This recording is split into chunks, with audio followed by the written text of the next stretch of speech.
Diga, seja bem-vinda a sua palavra, Senhor. Abre a sua Bíblia, se você não tem Bíblia, chegue perto de alguém que tem, amém? Filipenses, capítulo 2, versículo 5. Hoje, como nós vamos ler bastante a Bíblia, nós vamos iniciar apenas com um versículo. Filipenses 2, 5. Dá uma olhadinha assim para o lado, vê se seu irmão está sem a Bíblia. Compartilha com ele, compartilha com ela, por favor.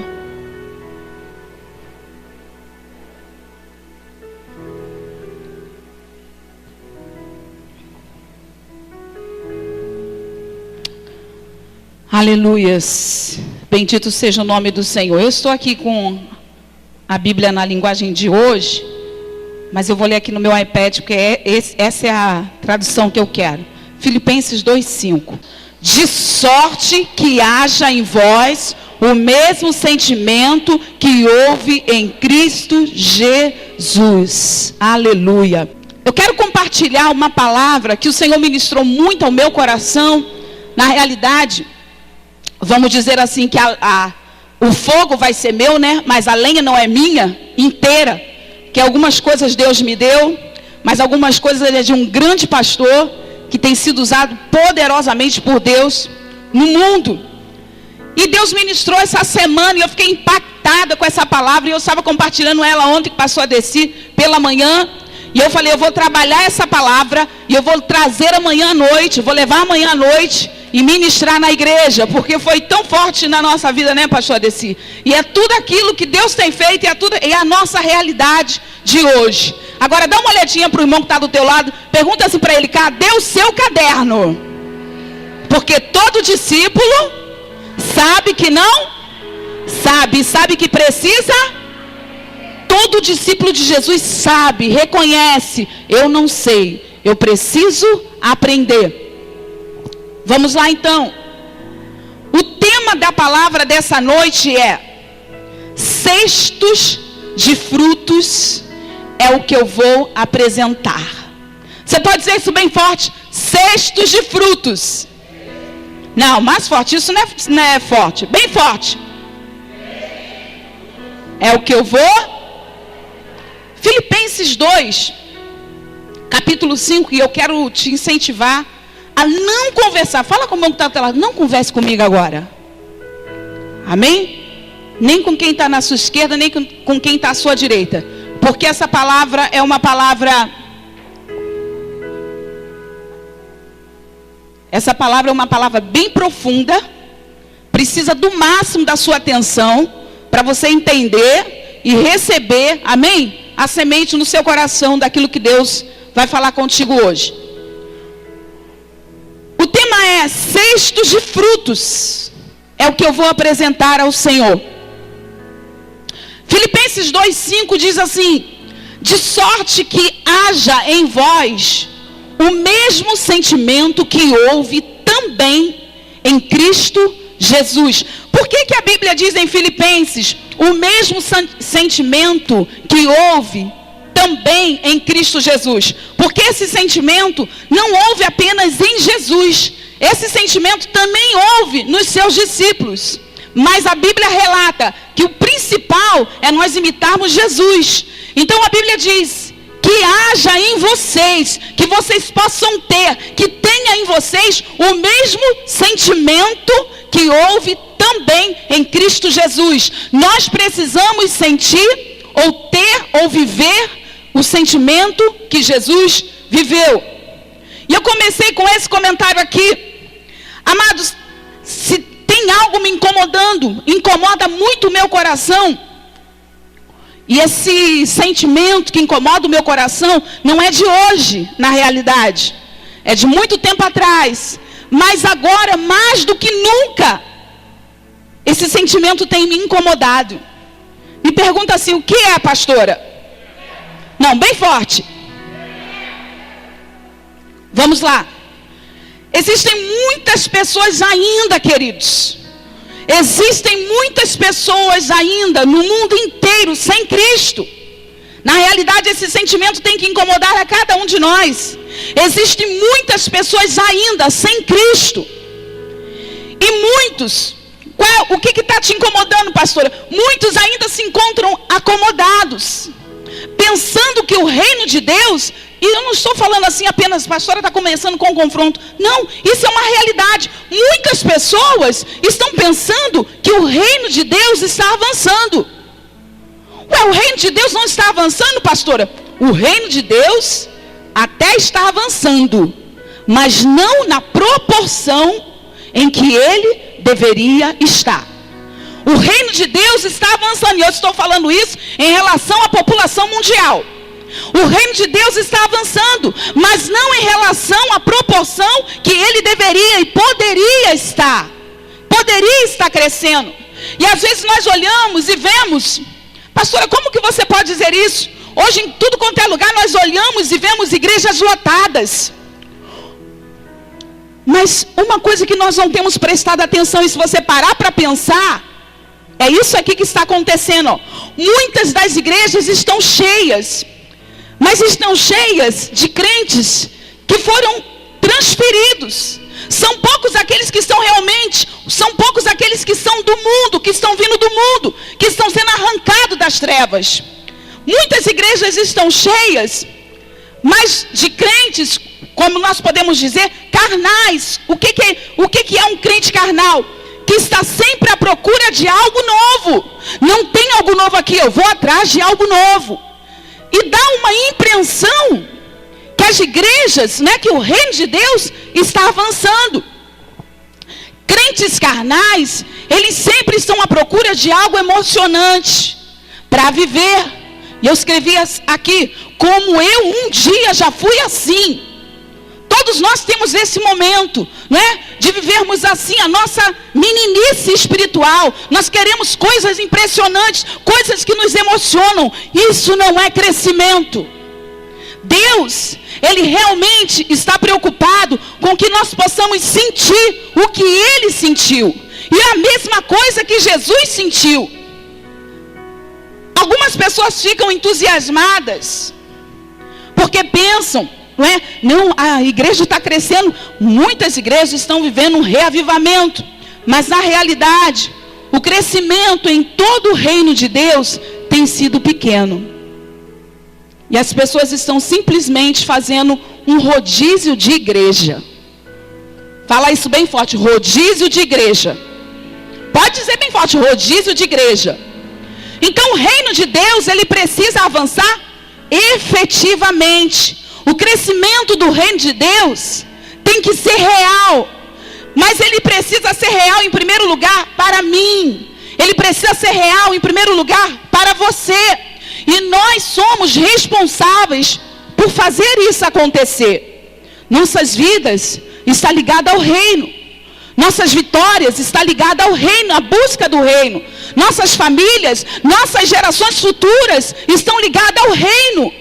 Quando nós colocamos o nosso coração, o nosso sentimento no reino, como Jesus fez, a nossa vida está salvo.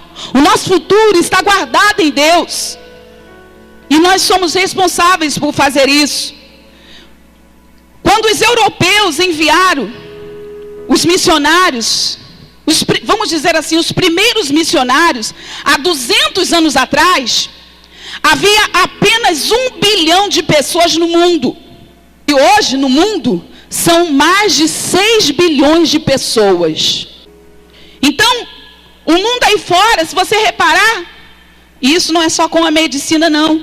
Você viu agora que houve até aqui na nossa cidade, As pessoas se levantaram, foram para a rua para gritar. Nós queremos mais professores, nós queremos aumento de salário dos professores. Pastor, isso está errado, não está certo. Mas você vê o mundo secular lutando, pedindo mais professores, aumento de salário. Você vê passeatas pedindo aumento do salário dos médicos. Aonde está a passeata? Aonde está o levante da igreja? Pedindo mais pastores, pedindo mais evangelistas, pedindo mais pregadores, porque essas almas estão se perdendo. Aonde está esse movimento da igreja? O mundo secular vai sempre se preocupar com as coisas seculares. Mas o homem e a mulher espiritual vai se preocupar, vai ter o mesmo sentimento que houve em Cristo Jesus. Talvez você tenha entrado, pastor, eu sou professor, eu tenho que estar nessa. Mas será que você já foi para a rua gritando, né? Para levar o evangelho com ousadia como que você foi? Dentro de algo natural? Qual é o número, você já parou para pensar, qual é o número de evangelistas em relação à população hoje? Ah, pastora, mas com isso ninguém se importa. A Bíblia diz, tende em vós o mesmo sentimento que houve em Cristo Jesus. A Bíblia diz em Mateus 28, 18 a 20, é um texto que a gente conhece de cor.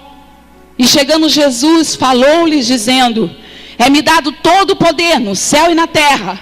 Portanto, ide, fazei discípulos de todas as nações, batizando-os em nome do Pai, do Filho e do Espírito Santo, ensinando-os a guardar todas as coisas que eu vos tenho mandado. E eis que estou convosco todos os dias, até a consumação dos séculos. Então, nesse texto aqui, que a gente conhece muito bem, Jesus, Ele vem para nos ensinar a sua palavra. Ele nos manda ensinarmos a palavra dele a todos. Ele fala, vocês têm que ir. E qual é a nossa posição? Nós queremos esperar que as pessoas venham. E Jesus diz, ei, você tem que ir. Você tem que ir lá. E nós queremos ficar parados, esperando que as pessoas venham. Mas ele diz, vão. E ele diz, ensinem. Ensinem as pessoas a guardar a minha palavra. Ensinem as pessoas a guardar os meus mandamentos, os meus preceitos. E não há outra maneira de ensinar as pessoas a não ser dando a nossa vida para elas, a não ser nos reunindo com elas através do discipulado, através de células, através da unidade do corpo de Cristo. Não tem outra maneira. E o que é igreja? Igreja é um nome que se dá a um grupo de crentes que se reúnem regularmente com a finalidade de serem ensinados e de aprenderem a palavra de Deus. Isso é igreja. Ou seja, o nosso Senhor Jesus estava nos dizendo para irmos por todo o mundo, para reunirmos pessoas em todos os lugares, regularmente, e ensinarmos a palavra do Senhor às pessoas. Queridos, e Deus, Ele quer, e Ele não está olhando o seu nível espiritual, Ele não está olhando o seu nível financeiro, Ele não está olhando o seu nível intelectual. Deus quer levantar pessoas, e nós temos que estar preparados. Deus está levantando homens e mulheres que queiram dizer a Ele, eis-me aqui, e ir para toda parte do mundo, se reunir com pessoas, ensinar pessoas a palavra.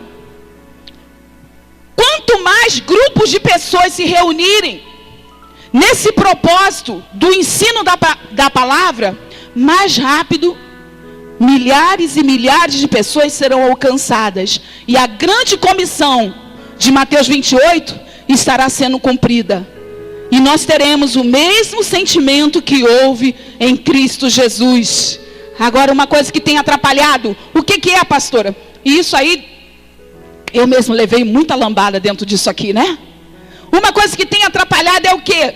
Algo chamado exibicionismo.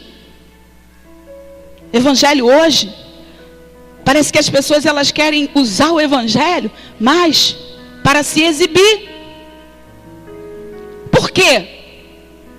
Porque todos nós, dentro do nosso coração, tem um cantinho que nós gostamos de impressionar. Nós queremos impressionar as pessoas. Só que quando nós estamos tentando impressionar as pessoas com a nossa igreja grande, não é?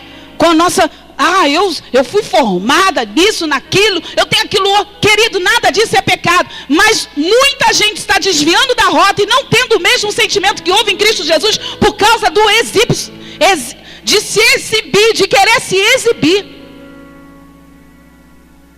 Enquanto nós estamos querendo ou tentando impressionar pessoas com o que temos, com uma igreja maior, com mais ovelhas, com métodos melhores, as vidas estão se perdendo lá fora. Pelo número de pessoas sem Jesus hoje, há uma grande necessidade de nós, pastores e ovelhas, sairmos do nível de frequentadores de igreja e realmente vestirmos a camisa e sermos discípulos de Jesus. Pelo número de pessoas que têm se perdido, nós temos que vestir essa camisa do mesmo sentimento que houve em Jesus, para que haja uma multiplicação e o avanço do reino de Deus, e para que haja uma grande colheita de uma grande população para o céu. Então, nós não podemos cair nessa ilusão. Qual, pastora? Muitas das vezes nós achamos que o pastor maior, melhor, não é? O melhor, o maior, esse sim vai impactar os céus. Mas o pastor que será grande no céu, o homem, a mulher de Deus, o discipulador, o líder, o levita, o obreiro, o intercessor, que será o maior no céu, é aquele que tem um coração humilde, ou o coração de uma criança. Pela manhã que eu falei com os líderes aqui, em Mateus 18, de 1 a 4, diz assim: naquela mesma hora chegaram os discípulos ao pé de Jesus, dizendo, vamos ver, Jesus está reunido ali com os seus discípulos, e chega alguém aos pés de Jesus, Senhor, quem é o maior? Com certeza estavam fazendo muitos milagres, com certeza estavam atraindo, né, os olhares das pessoas, para ver, através da minha vida, paralítico está andando, olha, eu curei um cego, olha isso e aquilo, e eles queriam saber, Jesus, quem de nós vai ser o maior? E Jesus diz, né, e Jesus chamando um menino, pôs no meio deles, e disse, em verdade vos digo, que se não vos converterdes e não vos fizerdes como meninos, de modo algum entrareis no reino dos céus.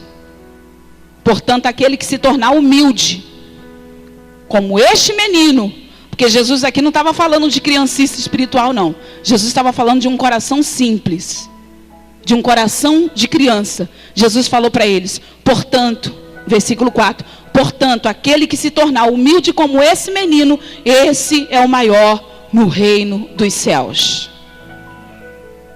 Aqui Jesus deixa bem claro quem será o maior no reino dos céus. E o que nós precisamos é de mais frutos para o nosso mestre. É esse sentimento que nós devemos ter, é com isso que nós devemos nos preocupar no nosso dia a dia, é isso. Então nós precisamos parar de tentar impressionar as pessoas que estão à nossa volta. Temos que buscar a honra de Deus. Diga isso para a pessoa que está do teu lado, busque a honra de Deus. Diga bem forte, busque a honra de Deus e não das pessoas. João 5,44 diz assim, como podeis vós crer, recebendo honra um dos outros, e não buscando a honra que vem só de Deus?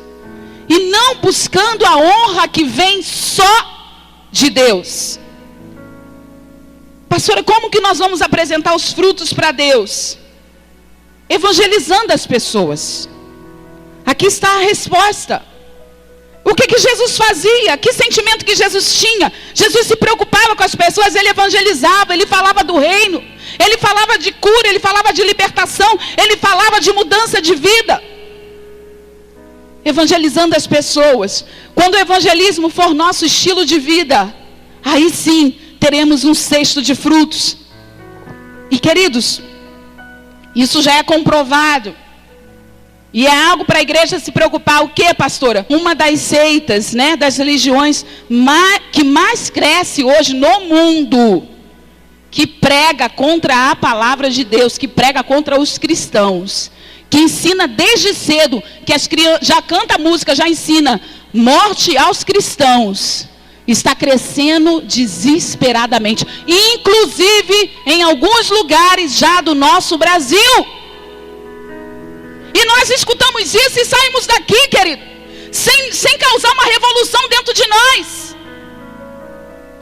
Nós temos que escutar isso, é algo bem sério. Eu creio que isso é algo bem sério, que é para nós ouvirmos com ouvidos espirituais.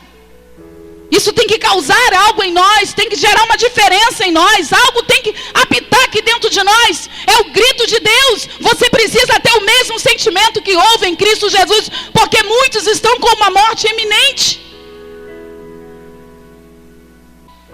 E nós? E a igreja?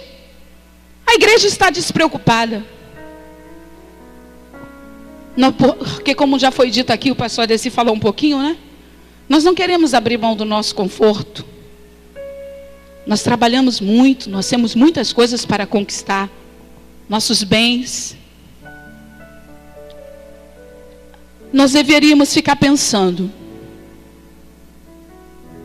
em Atos 1:8. O Senhor falou assim: mas recebereis a virtude do Espírito Santo que há de vir sobre vós, e ser-me-eis testemunhas, tanto em Jerusalém, como em toda a Judéia, Samaria e até os confins da terra. Recebereis o Espírito Santo, e ser-me-eis testemunhas, tanto em Jerusalém, como em toda a Judéia, Samaria e até os confins da terra. Então o Espírito Santo, ele vem sobre cada um de nós, sobre cada cristão, com essa virtude, com poder, para sermos testemunha. O que é a testemunha? Eu vi. Eu estou falando do que eu vi. Eu estou falando do que eu creio, do que eu sinto. É para testemunhar. Testemunhar o que, pastora? Testemunhar de Cristo. Ser uma testemunha viva de Cristo. Falar do amor de Deus. Olha, eu vi, eu sinto esse amor. Eu recebi dele a cura. Eu recebi o perdão. Eu sou uma testemunha viva da mudança, que realmente Jesus é real. Nós temos que ser essa testemunha. E precisamos ter uma disposição na nossa mente para fazer a obra de Deus. Nós temos que dispor o nosso coração, a nossa mente, para fazer a obra de Deus. Jesus, ele teve um modo de pensar. Esse modo habilitou Jesus para que ele realizasse tudo aquilo que ele fez, porque ele tinha uma maneira de pensar. Se não houver uma mudança de mente, não vai haver um sentimento que havia em Cristo.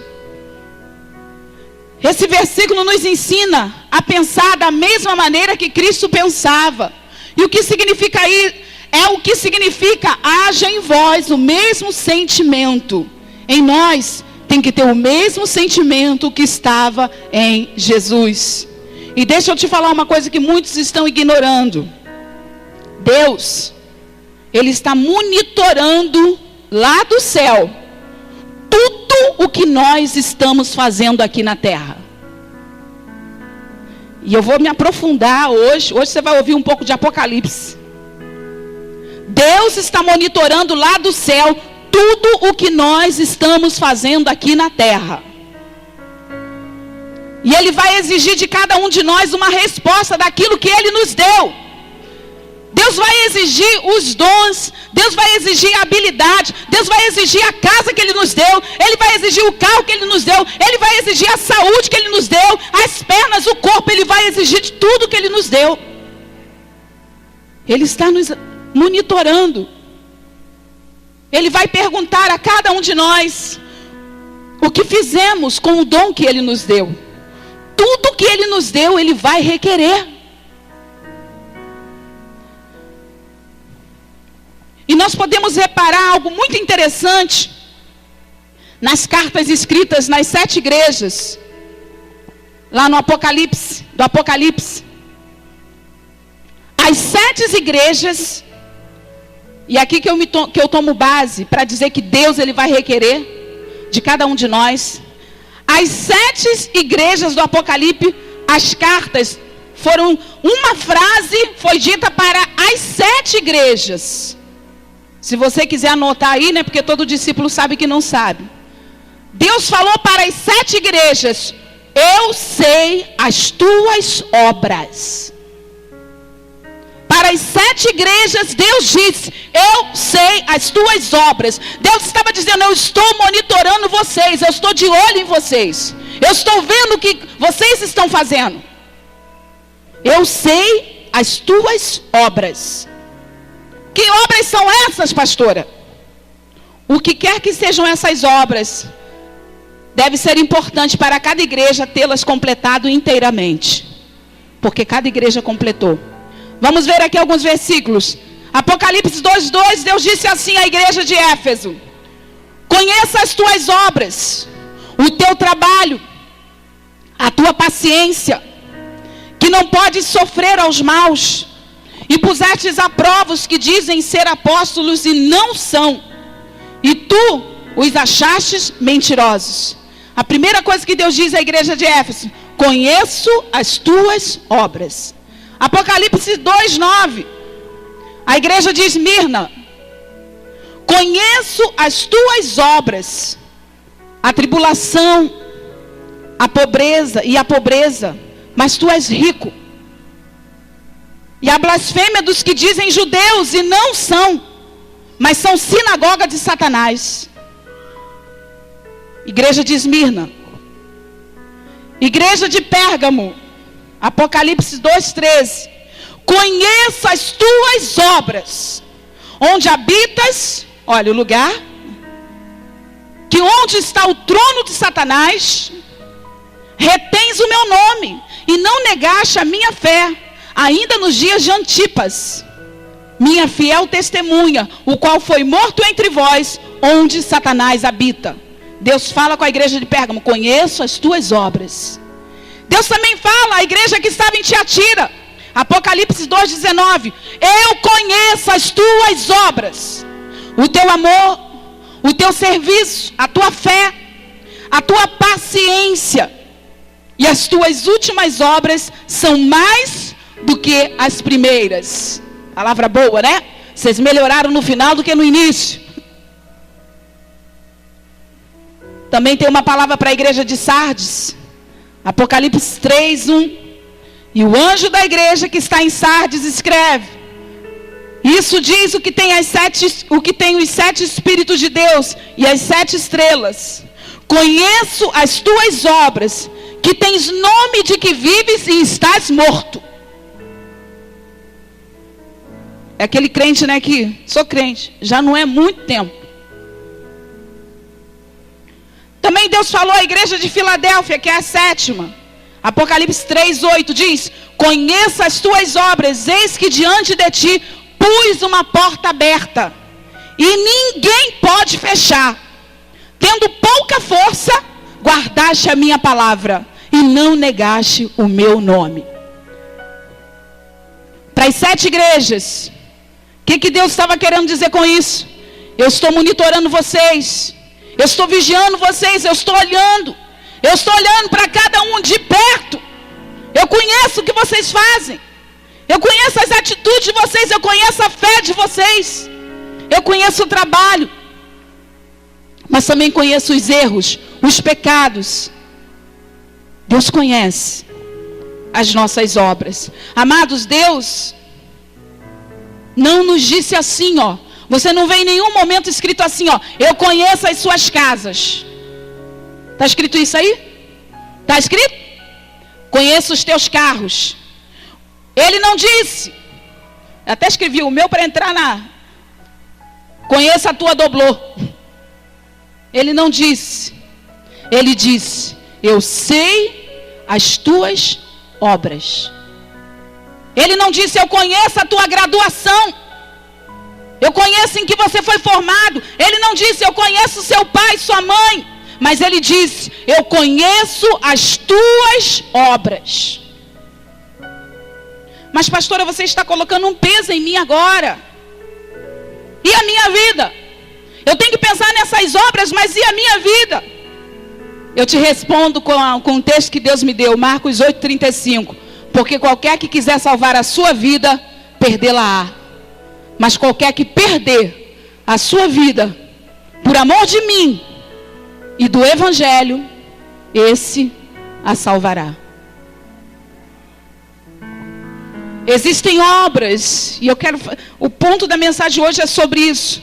Existem obras que eu e você temos que realizar, que Deus está esperando ver de nós. Existem obras que é para nós, para cada pessoa aqui específica fazer.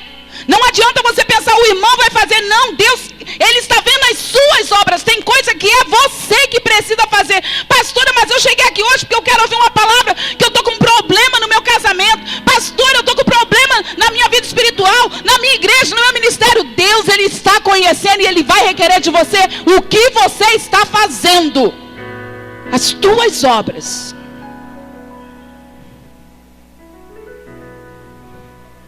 Existem obras que você tem que realizar enquanto está aqui na terra. Porque a Bíblia fala que pela graça sois salvos por meio da fé. E isso não vem de vós, é dom de Deus. Não vem das obras para que ninguém se glorie. A Bíblia diz em Efésios 2, de 8 a 10... somos feitura sua, criados em Cristo Jesus para boas obras. Nós somos criados em Cristo Jesus, gente, para boas obras. Então não é apenas obras, mas nós somos criados para boas obras, as quais Deus preparou para que andássemos nela. Quando a Bíblia diz andar, a Bíblia está querendo dizer viver. Então Cristo antes mesmo, Ele criou as boas obras para nós vivermos nela. Ou seja, viver fazendo, realizando boas obras. Deus tem boas obras para você e eu fazermos. E é por isso que você está vivo. Em primeiro lugar, é por isso que eu e você estamos aqui hoje. Para fazer boas obras, para realizar boas obras. E amados, nós não podemos errar. Não, pastora, não. Nós não podemos errar. A única razão porque nós estamos vivos é porque temos que realizar algo para Deus. A única razão de você estar aqui é porque Deus está esperando que você realize, que você desperte. E é por isso que Ele está trazendo essa palavra, para você realizar algo para Deus. Só levará cestos com frutos o crente que é consciente do céu. E o crente que sabe que a eternidade está próxima. Um pastor chegou perto do seu pastor sênior e pediu que ele orasse, porque ele iria sair em missão. E aquele pastor começou a orar em silêncio, e veio uma forte unção sobre ele. E o pastor sênior, o pastor maior, falou para aquele pastor que seria enviado, falou assim: pense, e foi isso que o Espírito Santo trouxe na mente dele, diga para ele isso: pense sempre como um homem que está à beira da morte, e você será um homem sábio. Pense sempre como um homem que está à beira da morte, e você será um homem sábio. Eu lembrei, você já reparou que a maioria das pessoas, quando está perto de morrer, ela sabe que vai morrer, ela conserta a vida dela todinha? Aquela pessoa que ela levou o ano inteiro, anos e anos, para não pedir perdão, principalmente quando é um cristão, vai lá, chama a pessoa, me perdoa, eu quero te perdoar também. Sabe por causa de quê? Aquela pessoa sabe que ela está entre o céu e entre o inferno. Vai depender das obras que ela fizer, ou ela vai para o céu, ou ela vai para o inferno. Então, quando a gente começa a pensar, como o conselho desse pastor aqui, pense sempre como um homem que está à beira da morte, e você será um homem sábio. Eu não posso errar. Eu tenho que ter zelo com a minha vida. Quando as pessoas estão no leito de morte, elas pensam diferentemente das pessoas que não estão enfrentando as realidades do céu e do inferno. E nós devemos nos preocupar com isso.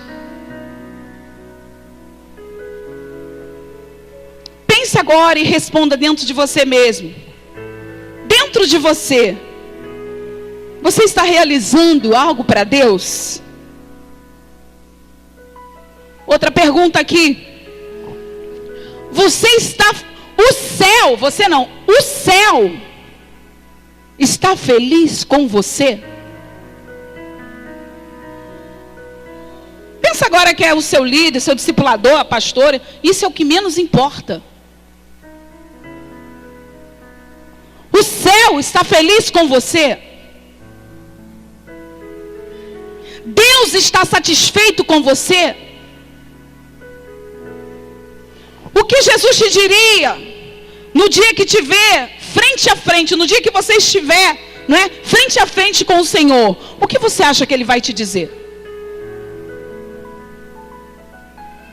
Agora, infelizmente, a maioria das pessoas hoje está pensando apenas nas coisas terrenas. Essa é uma realidade, gente. Talvez não seja o seu caso. Creio eu, diante de Deus, que não é o meu, mas é o de muitas pessoas, e eu tenho que falar isso. Muitas pessoas estão apenas pensando e vivendo a vida delas terrena. Elas não são conscientes do céu. Elas não estão nem mais ligando para a vida eterna, para essa questão de salvação. E é aí que o inimigo tem pegado muitos. As pessoas estão apenas preocupadas com sua vida terrena, com o seu dinheiro, com o seu carro, com a sua viagem, com o seu poder. Como eu falei, com o seu exibicionismo, com sexo, com influências, com honras de homens. Esses padrões de pensamento não são sabedoria de Deus. Se você partir daqui, deste lugar, desse mundo, sem fazer a obra que o Senhor tem para você, você será considerado lá no céu um tolo no dia da sua morte, ou uma tola no dia da sua morte. Se você partir daqui sem realizar a obra que o Senhor tem para a sua vida, você será considerado um tolo, uma tola.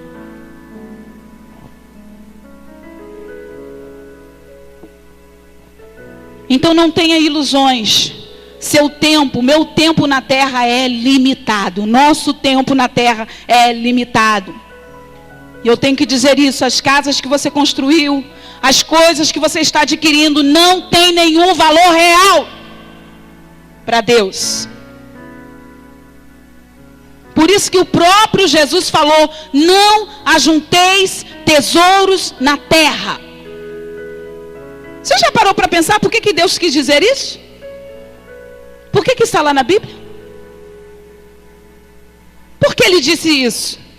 Jesus era contrário a termos bens? A vivermos uma vida agradável, pastora? Claro que não. Ele apenas está nos mostrando um tipo muito mais elevado de sabedoria. Viver com a eternidade em mente é crer na ressurreição. Quando nós nos preocupamos muito com as coisas terrenas, nós estamos dizendo para Deus que nós não cremos na ressurreição. Nós não cremos que Ele está preparando algo bem melhor para nós. Nós gastamos a nossa vida toda, ao invés de gastar e termos em nós o mesmo sentimento que há em Cristo Jesus, nós temos o sentimento que o ímpio que não conhece a Deus tem. Queremos desgastar nossa vida para construir tesouros na terra e não deixamos espaço para o sentimento que havia em Cristo Jesus. Quando pelo contrário, quando nós deixamos o sentimento que havia em Cristo Jesus entrar em nós, Ele nos promete que nos daria 100 vezes mais essa vida e no porvir a vida eterna. Ficamos correndo atrás do vento e vamos descobrir que gastamos a nossa vida com vento.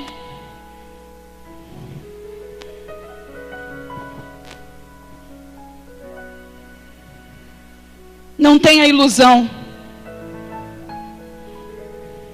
Quanto mais consciente da eternidade nós somos, mais sábios nós seremos. Não seja como o jovem rico, tolo,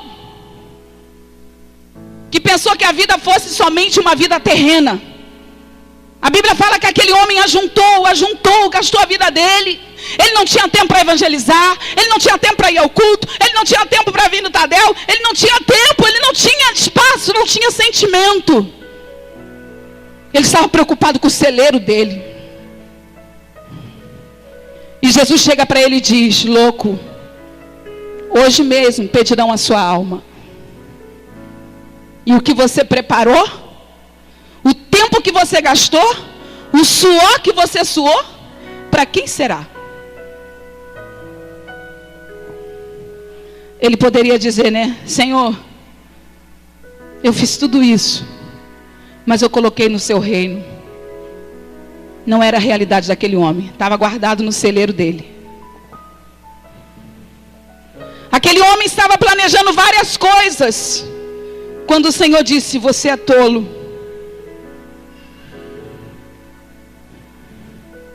Hoje mesmo, você não estará mais aí. Fala para a pessoa que está do teu lado: não queira ser chamado de tolo. Você e eu, nós precisamos estar com as nossas obras em dia. Ele conhece as nossas obras. Há crentes que acham que apenas ser uma boa pessoa já basta. Eu sou uma boa pessoa, eu não dou trabalho para ninguém, sou fiel no meu dízimo, não me envolvo em encrenca, aquilo que eu posso fazer eu faço. Apenas ser uma boa pessoa não basta. Você tem que fazer o que Ele quer que você faça. Você foi chamado para ser mais do que uma boa pessoa na sociedade. Nós fomos criados, a Bíblia diz que nós fomos criados para boas obras. Obras específicas. Ou seja, Deus, Ele já tem determinadas obras para você fazer. E amados, nenhum de nós pode fazer algo que impressione a Deus. Nenhum de nós. Nossos bens, a nossa moralidade, nossa justiça, nossa perfeição, nada disso impressiona a Deus. Sabe o que agrada a Deus? Obedecer a Ele. Fazer o que Ele quer. O que Ele diz que você deve fazer. Quando Satanás se aproximou-se de Jesus, lá no deserto, ele sugeriu algumas coisas boas para Jesus fazer. Ele pediu que Jesus usasse o poder de Deus para transformar pedras em pão. Que coisa boa, Jesus estava com fome. Jesus estava com fome. Mas Jesus não fez.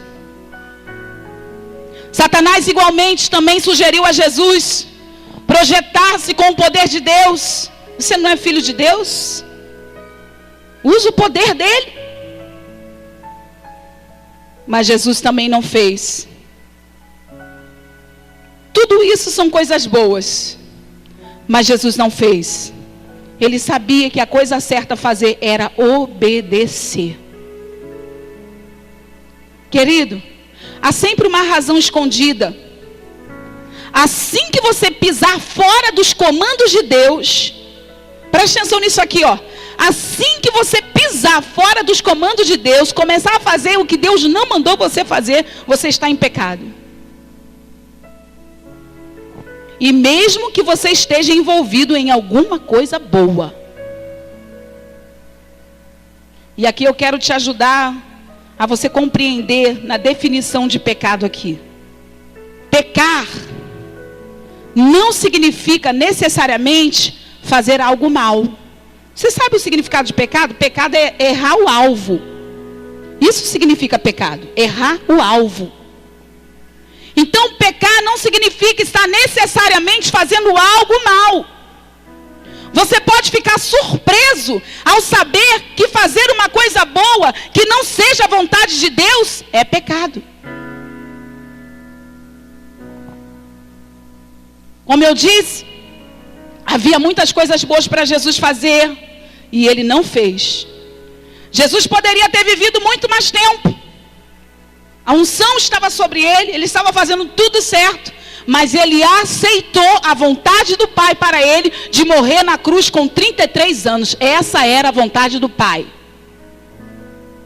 Ele podia dizer, mas eu sou muito novo, que exemplo que você vai dar para o mundo? Qual era a vontade do Pai? Que ele morresse aos 33 anos. Não teria sido uma coisa boa para Jesus ter viajado, por exemplo, pelo mundo inteiro, pregando, né, até chegar aos 80 anos de idade? Daria um grande exemplo. Jesus ficou até 80 anos pregando, eu também vou.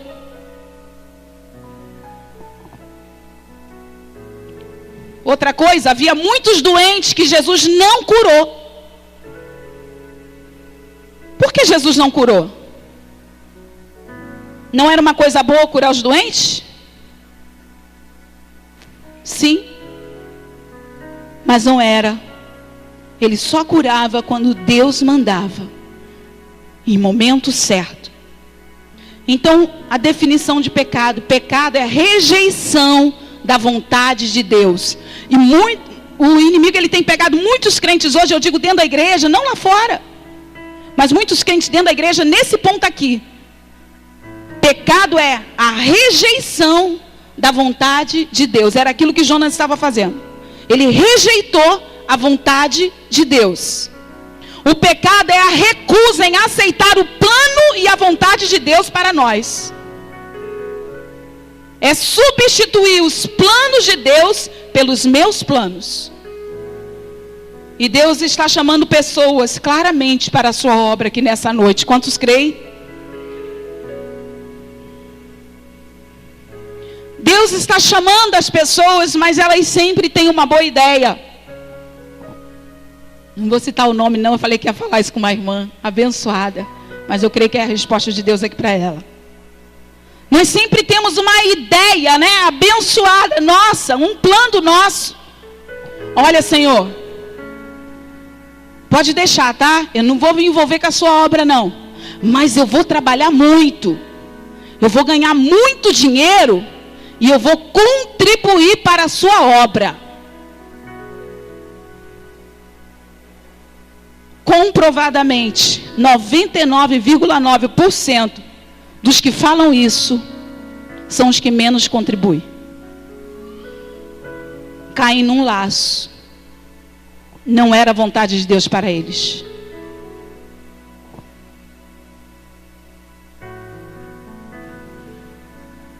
Eu vou tentar aqui traduzir o que eu falei agora sobre você. Eu vou investir e já estou fazendo a minha parte. Vou falar aqui do valor do polegar. O que a pastora falou? Diga bem forte, o valor do polegar. Qual é o dedo do polegar? Deixa eu ver se vocês estão ligados. Faz assim, ó. É aquele dedo que a gente fala o quê? Tá legal, não é tá legal? Ok, tá legal. O valor do polegar. Diga bem forte, o valor do polegar. Nunca mais você vai esquecer isso. Um pastor contou essa história, que teve como lição de vida para fazer a vontade de Deus. Um homem trabalhava numa fábrica e um dia teve o seu polegar decepado. Ele mostrou a mão para os amigos, contou como que aconteceu, como que a máquina cortou o dedo dele. E com sentimentos contraditórios, ele disse que havia recebido 8.000 libras esterlinas por seu polegar. Naquele tempo, o pastor contando, né? Eu tinha apenas 1 libra no banco. E pensei, que homem próspero. Recebeu 8.000 libras por um polegar. E eu só tenho 1 libra no banco. Anos mais tarde, o Senhor lembrou do polegar daquele homem e pediu que eu fizesse um cálculo. E Deus começa a falar com esse pastor. Se esse homem ganhou 8.000 libras por apenas um polegar, quanto custaria 2 polegares? Vamos lá? Lá atrás. 16, está certo. Deus perguntando ao pastor. E ele responde, 16.000 libras. Então ele me perguntou, qual é o custo de 5 dedos? E eu disse, Senhor, aproximadamente 40.000 libras. E ele continuou, quanto custam os 10 dedos? Eu respondi, 80 mil libras. Então o Senhor me perguntou, quanto custa um braço? Eu respondi, muito dinheiro. Que tal um pé, um rim, um coração e um cérebro? E eu disse, Senhor, não tenho certeza. Finalmente ele me perguntou, quanto custaria o seu corpo inteiro? E eu disse, milhões. E o Senhor me mostrou que não importa quanto dinheiro eu contribua para o reino, ele nunca será equivalente ao valor da minha dedicação para Deus. E eu gostaria que você desse um aplauso ao Senhor. Deus te quer, Deus me quer por inteiro. Deus nos quer por inteiro. Nós estamos nos preocupando com coisas que Ele é o que vai suprir. Nós só precisamos demonstrar para Ele fé e entrega. E ter o mesmo sentimento que houve em Cristo Jesus. Já pensou se Jesus fala, olha Deus, não está aqui não, mas o Espírito Santo está me trazendo aqui agora. Já pensou se Jesus fala, olha Deus, eu não posso evangelizar nem fazer discípulo não, mas eu vou trabalhar para a igreja de Jerusalém. Vou ser um bom contribuinte para a igreja de Jerusalém. E abrisse mão do que ele foi enviado. Porque nós estamos aqui como enviados para realizar uma missão específica. Sermos testemunhas. Isso não é para a pastora Ângela, isso não é para o pastor Desi, ou qualquer líder que está aqui na nossa equipe, ou os discípulos dos discípulos. Isso é para todos nós. Ser-me-eis testemunhas. Todos nós temos essa missão.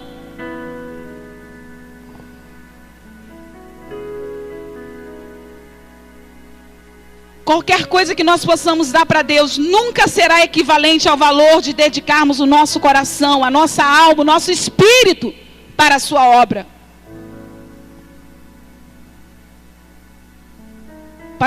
E esse pastor disse, em minha compreensão limitada, eu pensei em dar muito dinheiro para a obra de Deus, mas isso só valeria a pena se eu me entregasse completamente para Ele. A única coisa, queridos, que vai nos seguir até os céus são as obras.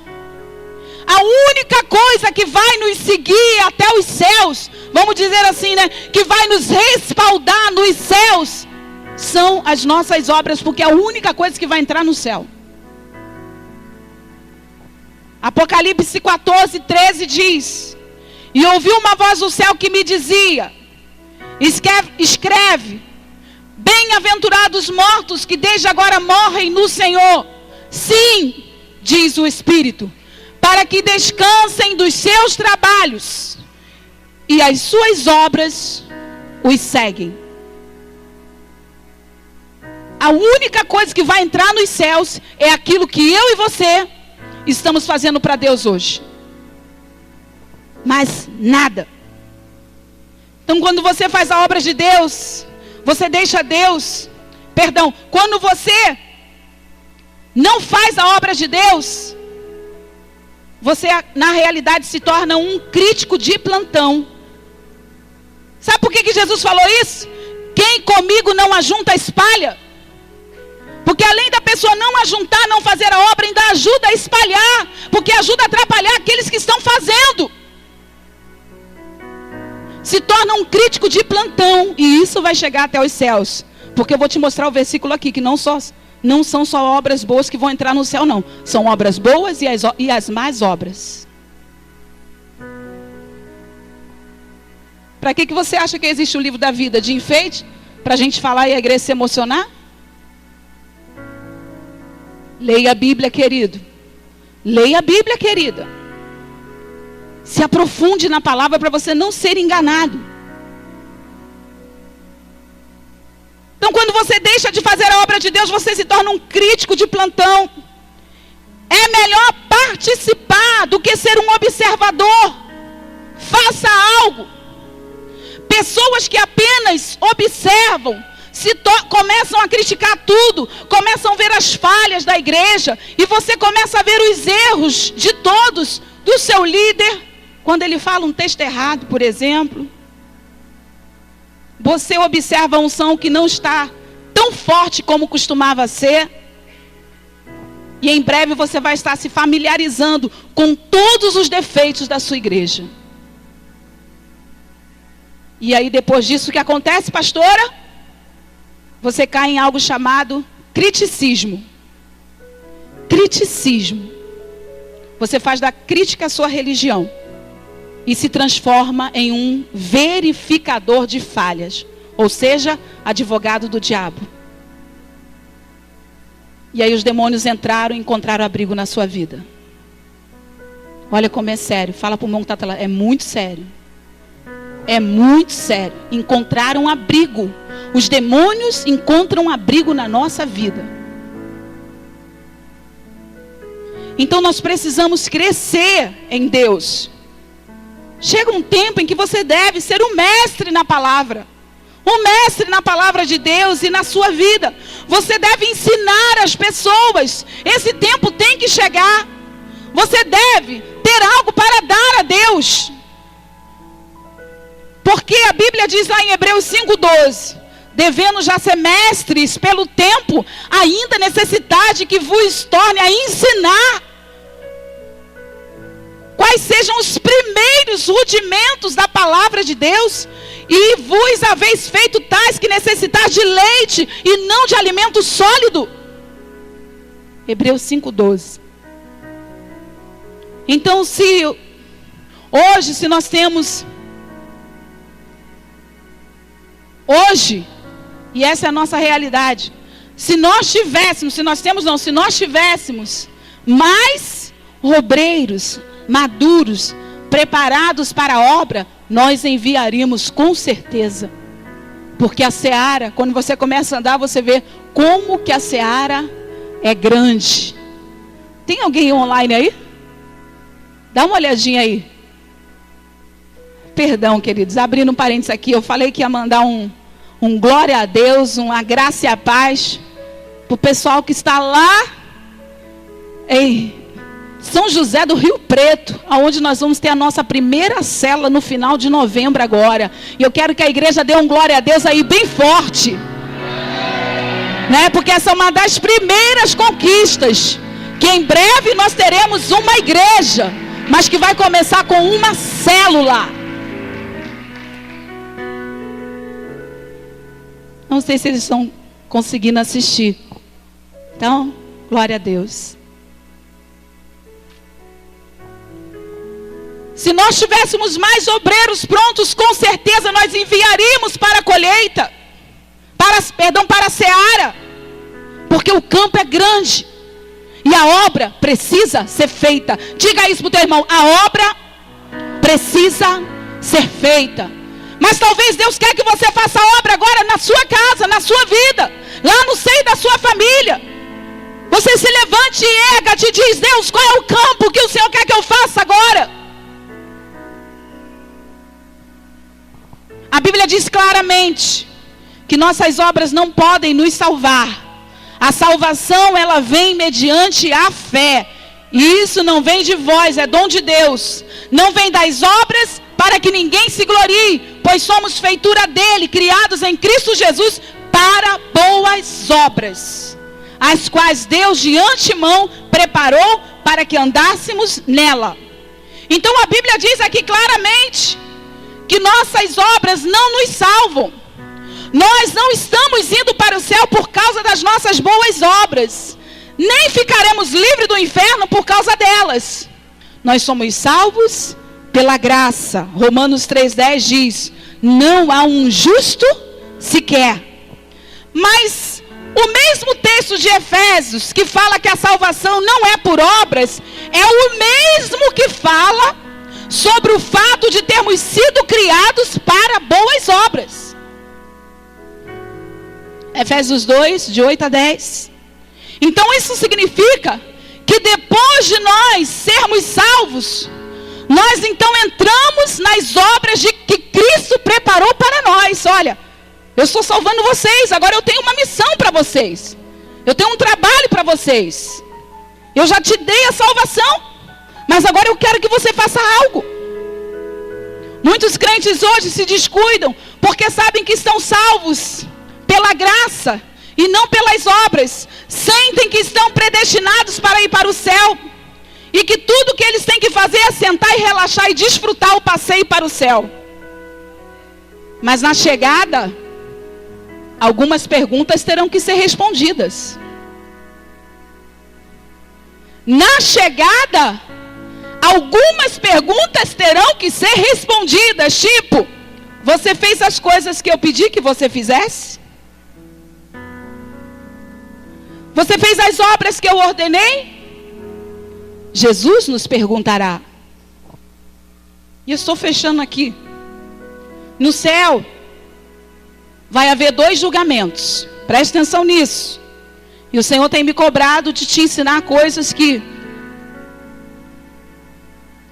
você vai se aprofundar. Você não vai ser um cristão raso, não.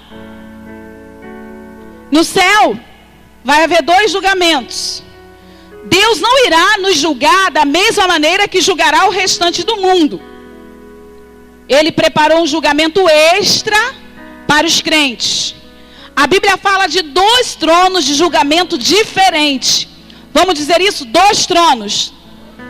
2 tronos de julgamento diferentes. O trono será o lugar do julgamento para o mundo. Os crentes serão julgados em um trono diferente, chamado trono do julgamento de Cristo. Ou seja, cada um que entregou a sua vida vai comparecer diante de Cristo.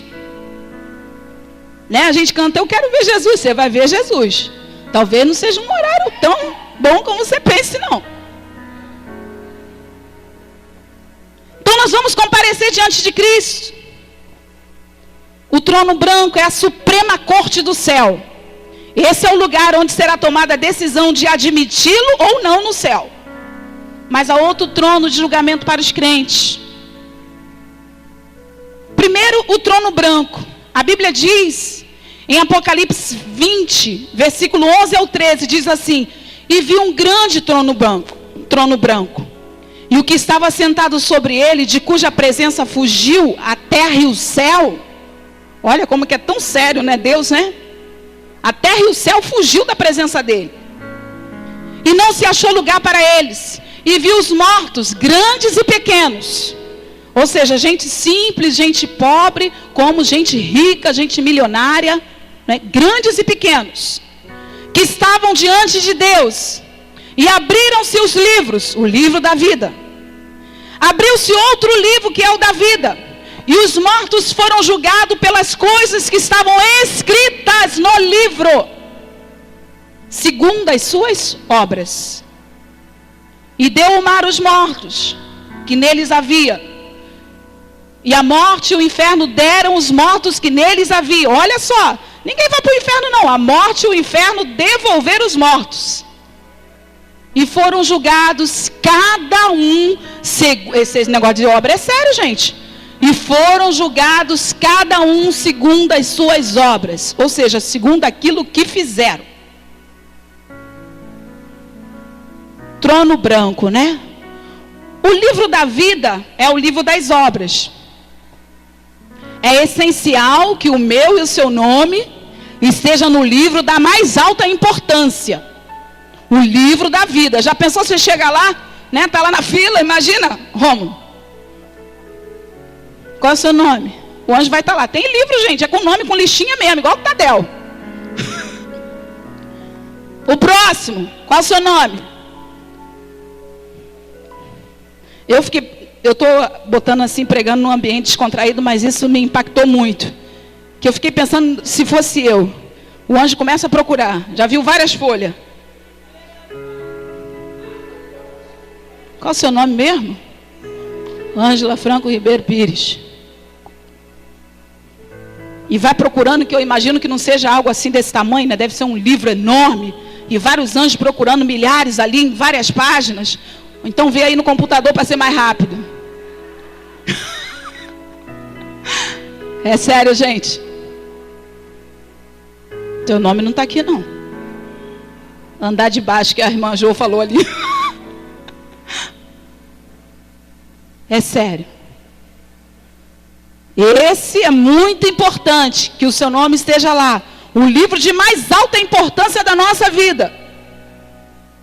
Isso vai determinar se você vai entrar no céu ou não. Mas a Bíblia nos mostra que há igualmente os livros que contêm os registros de todas as obras que fizemos. Lá vai dizer quem era fofoqueiro. Lá vai dizer quem foi rebelde. Lá vai dizer o tipo de pecado que foi. Os detalhes, tudo. Quem atrapalhou a obra. Quem torceu contra o crescimento do reino de Deus ali. Quem não se... Vai falar tudo. Tudo da nossa vida, gente. Por isso que a Bíblia diz, né? Quem está de pé, cuidado para que não caia. Fala para o irmão, conserta a tua vida hoje. Zera tudo com Deus hoje. Fala, Senhor, trata mesmo o meu caráter, a minha vida. Enquanto há tempo. Mas também vai dizer as coisas boas. Que eu creio, fala para o irmão que eu creio que vai ter muito da sua vida. Muitas coisas boas, muitas boas obras. Igualmente, os livros que contêm os registros de todas as obras que fazemos. Este livro é o livro das obras. Esse livro será aberto. Contém os registros das nossas obras. Mostrará os registros das igrejas que foram plantadas pela colheita das nações. Quantos creem? Colheita das nações, eu que coloquei aqui, tá? Vai mostrar os discípulos que você fez, o quanto que você contribuiu para a obra, para a expansão do reino. Vai mostrar tudo, as obras boas. Tanto as obras más quanto as obras boas. E o segundo trono é o trono do julgamento de Cristo. Porque muitos desejamos, 2 Coríntios 5, 9 e 10 diz, porque muito desejamos também ser-lhe agradáveis, quer presentes, quer ausentes. Porque todos devemos. Aí tem gente que, pastor, está falando isso aí, mas não estou dentro desse contexto não. Olha o que diz o versículo 10 de 2 Coríntios 5, 10. Porque todos devemos comparecer ante o tribunal de Cristo, para que cada um receba segundo o que tiver feito, por meio do corpo, ou bem ou mal. Ou bem ou o mal. Está tudo aqui. Se por acaso eu ficar, você não vai dizer, senhora, eu estou aqui porque a senhora não pregou o evangelho, não falou. Eu estou falando tudo. Mas você não vai me ver aqui não.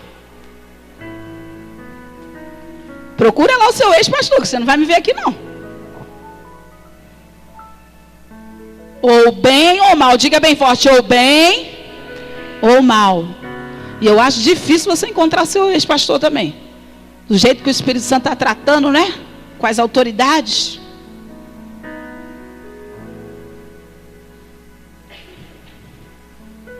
E aí muitos vão chegar. Eu ia trazer isso tudo para... Mas ficou muito em cima da hora. Eu ia trazer essa caixa de bobagens. Muitos, ao invés de apresentar para Deus um cesto, né? De frutos, está aqui, Senhor, as boas obras. Um cesto de frutos. Vai apresentar uma montanha de bobagens. Porque vai ficar tudo na tua vida, vai cair na tua conta, não vai cair na minha. Só as minhas bobagens vão cair na minha conta, as suas vão cair na sua. Os crentes serão julgados pelo que fizerem em seus corpos. Amados, nós devemos praticar as obras de Jesus, as coisas que estamos que estamos, por exemplo, entesourando, irão perder o valor no momento da nossa morte. Tudo que foi conquistado e acumulado se transformará em uma montanha de bobagens. E quando Deus olhar, você gastou o seu tempo todo, que eu falei para você ter o mesmo sentimento que havia em mim com essa montanha de bobagens. Cadê o cesto de fruto? As riquezas acumuladas, casas, diplomas, roupas, sapatos, bolsas, ouro, joias, tudo guardado serão como testemunho contra a falta da nossa fé. Sabe aquela palavra que diz assim? Isso será usado contra ti em réu? Vai mostrar para Deus que nós não tivemos fé. Nós nos preocupamos com tudo desse mundo e não nos preocupamos com aquilo, Renan, que ele se preocupava. Vai servir como prova da nossa falta de fé, da nossa falta de compromisso. Eu falei assim, eu tenho que me desfazer de muita coisa depressa, porque eu tenho muita prova. Tem que acabar com as provas agora. Engraçado que antes, de eu preparar e estudar essa palavra, eu estava falando com o pastor Adeci, a aposentadoria dele dava para sair. E eu falei assim, meu filho, você tem coragem de dar X valor da sua aposentadoria? Eu cá comigo pensando, eu tinha coragem até de dar tudo. Porque quando entra no teu coração, eu estou lá me importando se eu moro em casa própria ou se eu moro em casa alugada. Eu estou lá me importando com isso. Se você puder, pastora, você não está pregando no evangelho contra a palavra, não? Não, eu estou pregando o evangelho, busca o reino de Deus em primeiro lugar. E as demais coisas vos serão acrescentadas. E eu estava falando com ele, você tem coragem de fazer isso, de fazer aquilo?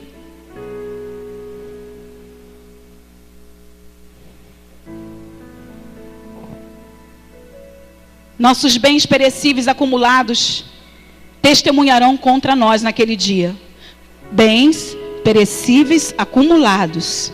Agora, quando você tem um bem lá, não é? Você usou aquele bem para a obra de Deus, para o reino de Deus, para promover. O meu carro serviu para fazer a obra. A minha casa serviu para receber pessoas, para ter a minha cela. Foi tudo entregue para ti, Senhor. Totalmente diferente. Não foi bens perecíveis acumulados, sem utilizar para o reino de Deus.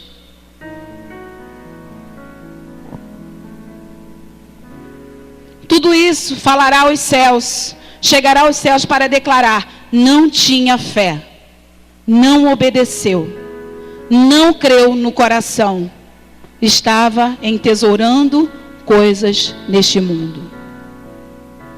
Agora montanhas de bobagens. Agora olha os cestos de fruto. Um dia você vai acordar e vai descobrir que chegou no céu. E nesse dia, o que você terá nas suas mãos? Cestos, diga assim, cestos de frutos. Diga bem forte, cestos de frutos para a glória de Deus. Alguns vão ter montanhas de tolices, mas muitos terão cestos de frutos. E amados, somente uma coisa que nos seguirá até os céus: nossas boas obras. Apocalipse 14:13 diz: e ouvi uma voz do céu que me dizia: escreve, bem-aventurados os mortos que desde agora morrem no Senhor, diz o Espírito, para que descansem dos seus trabalhos, e as suas obras os seguem. Diga, as suas obras os seguem. Você pode estar pensando agora, mas pastor, esse negócio do céu está muito longe. Esse negócio de eternidade, isso tudo aí está muito longe. E eu escrevi aqui um exemplo bem simples para você entender. Quando eu era criança, eu dizia assim: quando eu crescer, vou me casar, ter filhos. Minha mãe falava: está muito cedo ainda, está muito longe para acontecer. E hoje, eu estou aqui grande, casada e tenho filhos. E hoje, parece que foi ontem.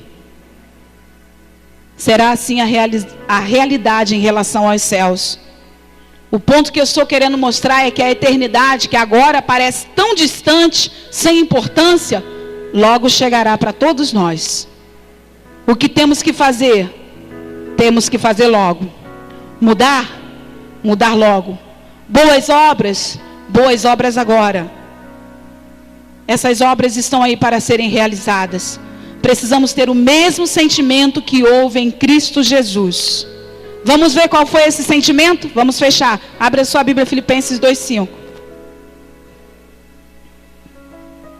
Mesmo sentimento.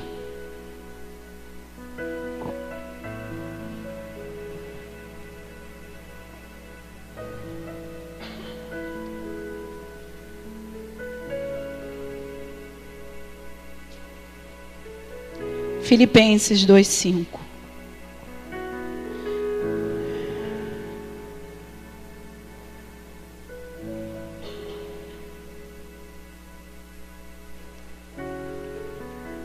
Vamos ver aqui do 3. Filipenses 2:3. Nada façais por ambição egoísta ou por vaidade, mas humildemente considerem aos outros superiores a si mesmo. Cada um cuide não somente dos seus interesses, mas também dos interesses dos outros. Seja a atitude de vocês a mesma de Cristo, ou seja, o mesmo sentimento, né? Que embora sendo Deus, não considerou ser igual a Deus, era algo que deveria apegar-se, mas esvaziou-se a si mesmo, vindo a ser servo, tornando-se semelhante aos homens, e sendo encontrado em forma humana, humilhou-se a si mesmo, e foi obediente até a morte, morte de cruz. Qual é o sentimento que houve em Cristo Jesus? Obediência. O que o Senhor quer que eu faça? Talvez você esteja como muitos estão hoje, fazendo coisas boas, mas errando o alvo. Porque não é a vontade de Deus. Procura. Senhor, eu quero fazer a sua vontade. Senhor, guia. Eu conheci, numa das ministrações que eu participei lá em Lagoinha, uma ministração tão poderosa, uma mulher extremamente inteligente. E ela falou que desde cedo Deus falou o que ela deveria fazer. E ela foi seguindo as vontades dela, fazendo o ministério, mas fazendo as vontades dela. Uma faculdade, não é bem isso que eu... Não era bem isso não. 2, 3, até ela chegar numa realidade. Até Deus apertar. Eu quero que você faça a minha vontade. Na minha vontade, tudo te seguirá. Todas as outras coisas te seguirão. Geralmente é assim, querido. Faz a vontade do Senhor. Faz a obra do Senhor. As pessoas estão se perdendo.